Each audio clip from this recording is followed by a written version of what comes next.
Well, hello to another video. This one has been a long time coming, but if you can cast your minds back to, I think about 3 weeks ago, I launched a video asking what you guys would like to see from my channel, and I think the top rated, top requested video was a layout tour, so I think that is what I shall give you guys today. So where shall we start?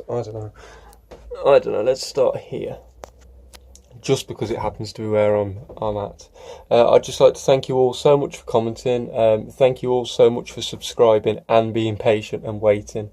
I've been extremely busy with work, doing 6 days a week, just not getting the time to come down to layout and even just film a video, yet alone do any work down here. So I'll crack straight into it. So this is my back straight. So as you can see, the actual main running straight is approximately, well, the board's about 10 foot, but obviously with the bends on the top, you probably get about 8 foot of running potential straight. So obviously what you've got my outer running line on the back, you've got your middle line, obviously that runs over to the TMD, and I'll visit over there after. This line here is the other running line that obviously runs in the opposite direction, and then here we've got a 2-road like a little marshalling yard. I just use it for random parking random rakes. So at the moment we've got red mire with the weed killer rake.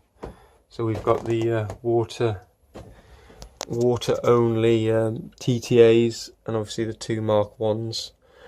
We've got a little mud road here that I've put in, obviously, which goes up to the signal box here.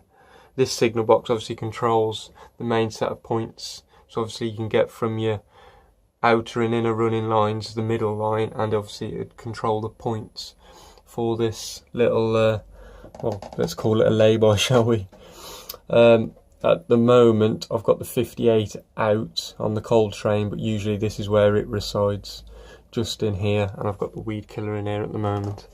Obviously if you follow the mud road, we've got a Stobart excavator. Obviously he's been doing some work. We come up to the little ash point. So I've parked a class 4 MT LMS Ivet. That's parked under there at the moment. We've got the BR inspection saloon. That's just parked there just for safekeeping. Obviously back in the day, this is obviously would have been for the steamers. They could coal up and stuff. It's just it's been forgotten about, left behind now. It's just a derelict. So I've just put a little point coming off, and you can just go up. So this can be for where the steamers come and sit when they're on the rail tour duties. Obviously they can get serviced, and as you can see, the little workman here, he's having a look at the loco, and this man here is looking at the door for the inspection saloon. Obviously he's about to get in. On the other side we've got a little coal stash, so obviously they can fill up the steamers. That's my main running straight. So shall we go, we'll go anti-clockwise, shall we? So as we come round, we've got the top of the main running straight. So if we look down there, so obviously you can see the point right in front of us that goes into the sidings. The line with the class 33 is not the running line. That's just a spare line which allows entrance over this diamond crossing into this giant TMD. So obviously you've got loads of points coming off. You've got one there, and then all the locos sit over there. So if you follow that out, come all the way down, obviously you can join the outer loop there, can continue running down, continue running all the way around, and you can join the inner line here. And I use this for all my just change locos, and I just park them up in the middle where the 33 is. You can run round at the top, you can run round here, and then obviously you can get different locos to run the stock to wherever you want, and the locos can go and make their way back to bed over in the TMD. I've not got very far with the TMD. I changed it probably about a month and a half ago, just so I could store most of my locos here. Obviously, as you can see, I've just laid a bit of track, chucked the locos on, and away we go. Obviously this will have to be reworked so it can have all huge engine shed on and stuff like that, but at the moment it's just to store locos on.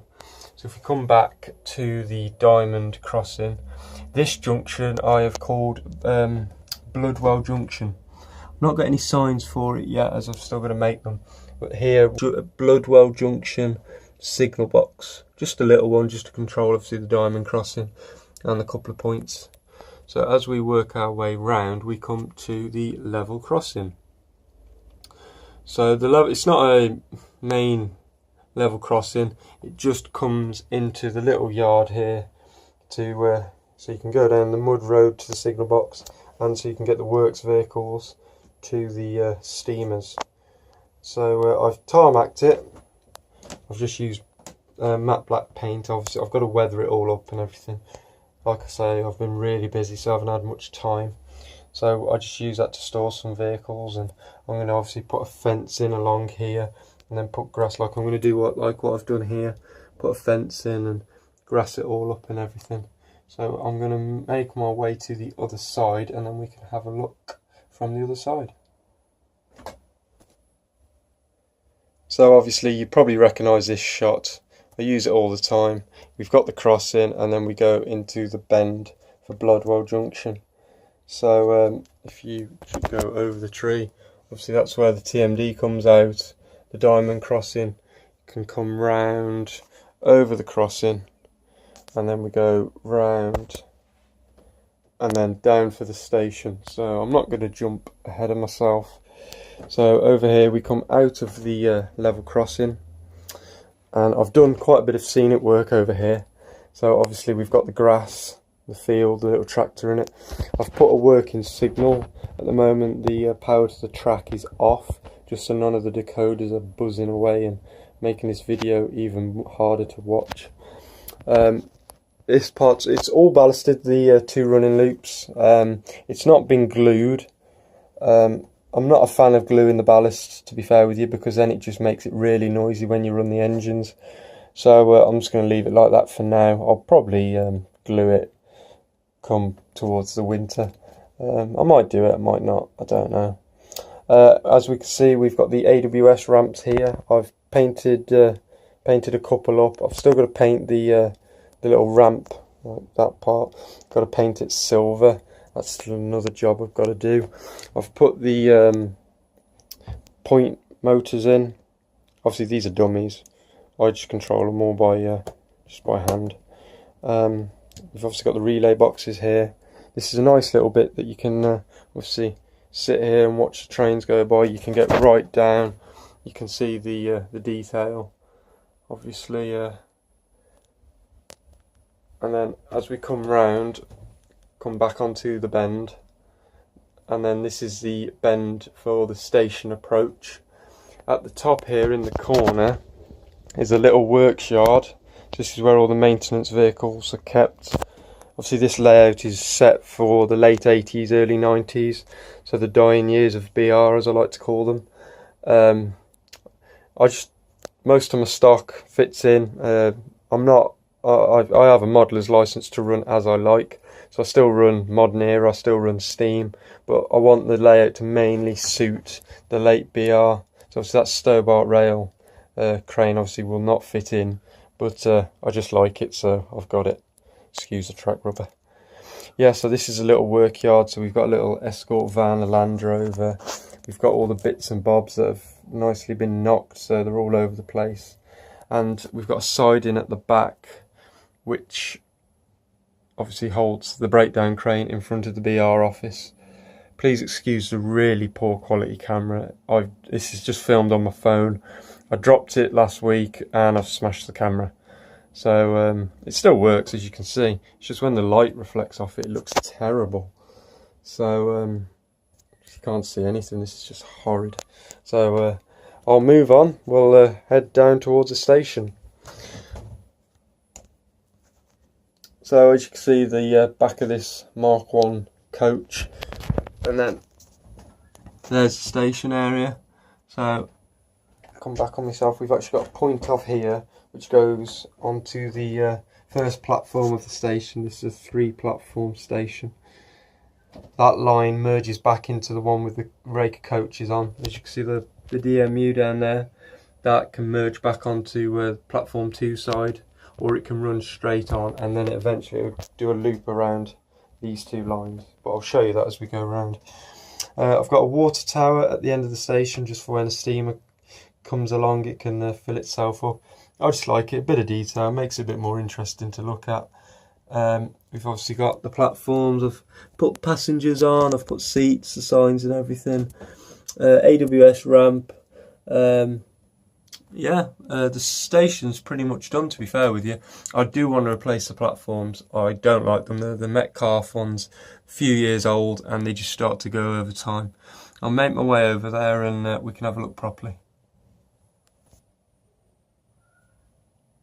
So looking at the station from the other side,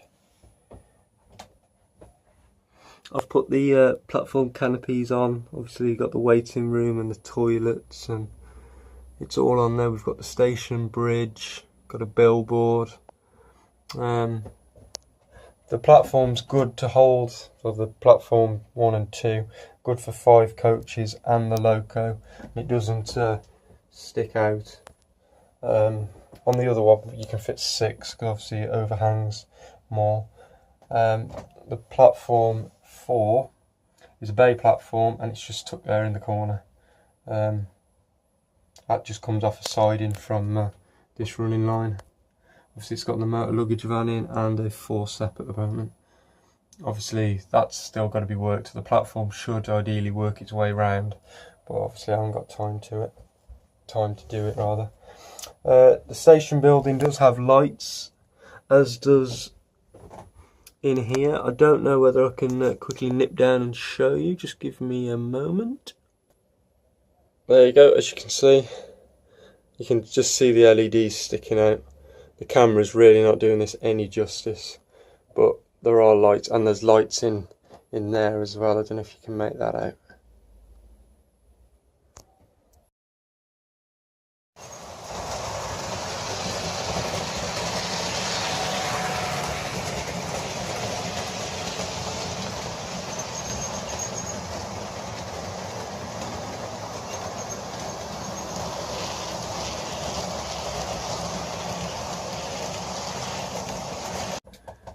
Third major bend, obviously not much to see around here, and as we come back round, we're back around where we started on the main straight.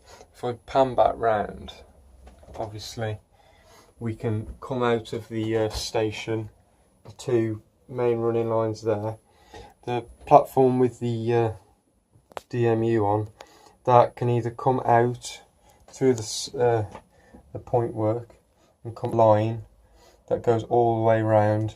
It's the inner 2 running lines, or you could just come out via that point over the diamond crossing behind the signal and join back to the main running line. So it's quite convenient, so that I can pull a train in, have it sat in the station, run another one round, and then obviously it's not sat in the way at the main station. Looks quite realistic, adds to the entertainment of running trains on the layout.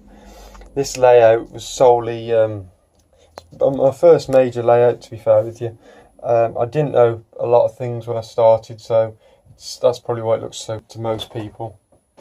But I built it solely, not so much for the scenic aspect, but just to give me hours and hours of running potential. That's why there's so many points, and you can just spend hours moving a train from one line to another and doing run round manoeuvres and stuff like that. It's just because I really wanted to engage the layout. I don't have any point motors because I just like going around and flicking the points by hand. It's just that interaction with the layout. So like if the 47 here in NSE, you know, I could bring that, run a loop, come in here, make its way here, it could stop here while a freight train goes thundering past, it can go over the diamond crossing, and then it can work its way round to the branch line. See, it's just so much possibilities. Over here as well, opposite the station, is a little coaching yard. So I just keep a few rakes of coaches, 5 or 6 coach rakes, and in the 2 nearest sidings I keep a collection of steamers. So here's Earl of Mount Edgecombe and his supporting Gov, or GUV, or General Utility Van. I've got a Merchant Navy class, City of Birmingham, came with the ambulance, World War One train pack, B12 LNER. I just use that, that's where I store my steamers, and my main coaching rakes. Over here, obviously I just keep, this is where I keep a few modern era locos. So we've got the 66, the Northern Bell 57, the Dapple 68, excuse the mess, obviously this is a working layout. All of that is controlled off these few points. So obviously a loco can come in, collect a coaching rake, can do the loop, come round down here and out onto the main line. So you don't have to move anything by hand. The locos can collect and drop off any stock at any time, which adds to the well, the playability of the layout, some people like to say. So I'm not one who likes to keep the layout, the stock in boxes on the floor. I like to keep it where people can come along and see it. I think that's why you have a lot of locos and stuff, because you want to see them, you want to enjoy them. If they're in a box underneath the layout, then you're not really going to enjoy them as much, are you? And I take quite a lot of pride in knowing, so that loco there could come, collect these, and then it could be a few minutes later running the loop. You don't have to put stock on by hand, or there's nothing going on like that. If we work our way around, over here's a little workman's site. I don't know what I'm gonna do here. I think I'm gonna put some workmen and build it up, make it look like a bit of a scenes going on. Obviously I know they're not the late 80s era, but I got them for £1 each, so can't complain. We've got an abandoned coal mine in the corner. Excuse the paint there on the left. That's gonna have to be done up, but like I said, I've got so much that I need to be getting on with. As we come round, we've got the express points, and that's where that middle road from the TMD eventually joins onto the loop, and the outer running line where the 58 is comes and joins and sits in front of the forcep, which is in the bay platform. If we jump on the inside now, I might as well go woo. So if we follow the DMU, it would come out. Obviously this means I can run 3 locos at any one time, or I can run more than that, but there's the 2 Weed Killer 20s. They're sat there awaiting chips. As we come, we've got the big hill, the back of the signal box where the sidings are, and the line splits. So it goes from one line to 2. So obviously we've got a Hymek here with some wagons, and then we've got a clear running line, so the bubble car could come up, use the left hand line, go up the side of these the hills. Obviously the passengers get a great view of some stock here as they come by, see the steamer at the former coaling point, work our way round we go, and then it joins back into one to run down through the station. That's a continuous loop like the other 2, so you could leave that running there all day and have no problems as well. So then obviously we can have a train come down here, let's say a freight train. It could come and sit in like the Hymek to come by, and then obviously carry on with its journey. If we carry on down here as well, we take the right track where the 08 is, excusing all my mess, and then that will bring us round where these Freightliner hoppers are, and obviously that's another way into this little yard here. It's just so there we go. There is a quick layout tour. I hope that wasn't too bad. Like I say, please excuse the mess and all the poor camera work and the poor camera. If you'd like to see one a bit more in depth, or there's anything you want to see, just comment, let me know. I think an upcoming video I should do a detailed look at all the stock, because like I say, I keep it all on the layout. So I think, yeah, thank you so much for watching. If there's anything else you want to see, just drop me a comment. Thank you again. I'll see you soon. Goodbye.